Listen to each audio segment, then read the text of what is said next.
April 9th, 1948. Bogota is alive with energy. Crowds gather in the streets, filled with hope as they listen to Jorge Eliezer Gaitan, a charismatic leader who promises justice, equality, and real change for ordinary Colombians. To many, he represents a new future. But that hope is shattered in an instant. Gunshots ring out. Panic erupts. Gaitan is assassinated, and within minutes, fear spreads through the crowd. By nightfall, the city is no longer filled with optimism. It is consumed by rage. Buildings burn, protesters clash with police, and Bogota descends into chaos. The riots, later known as El Bogotazo, leave thousands dead. And this is only the beginning. In the aftermath of Gaitan's death, Colombia plunges into a brutal civil war between the liberal and conservative parties. What begins in the capital spreads quickly to the countryside. Villages become battlegrounds, homes are set on fire, families flee into the mountains. Peasants who once believed in Gaitan's promise of reform now find themselves caught in the middle.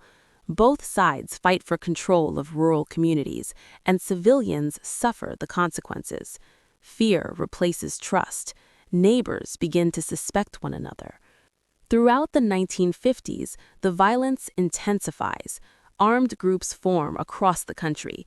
The government deploys paramilitary forces to crush insurgents, but the conflict only grows more complicated. Entire towns are destroyed. Churches become shelters for the terrified. Children grow up surrounded by gunfire and loss. By 1958, an estimated 200,000 people have been killed and millions are displaced. Colombia is deeply wounded. Out of this chaos, new movements begin to rise. In hidden camps and secret meetings, revolutionary leaders promise protection for the poor and revenge against injustice. Among them is Manuel Marulanda, who will later lead the Revolutionary Armed Forces of Colombia, known as FARC. Though they claim to defend the oppressed, these groups soon become part of the same cycle of violence. Across rural Colombia, fields are abandoned. Farmers debate their future under dark skies. Families cross rivers and borders searching for safety. Refugee camps grow. Children try to find moments of joy in temporary shelters, even as their parents mourn lost loved ones. Years later, survivors speak about the horrors they witnessed. Burned photographs and ruined homes stand as silent evidence of lives destroyed. Activists gather in public plazas demanding justice. Protest leaders raise their voices. Journalists report on the nation's wounds. Memorials are built. Candles are lit. Names of the dead are remembered. Still, questions remain.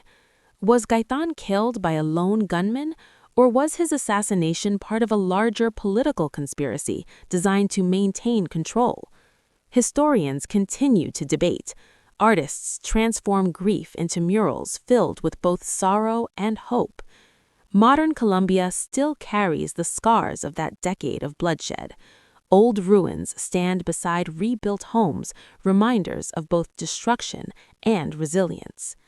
La violencia reshaped Colombia's politics, society, and identity.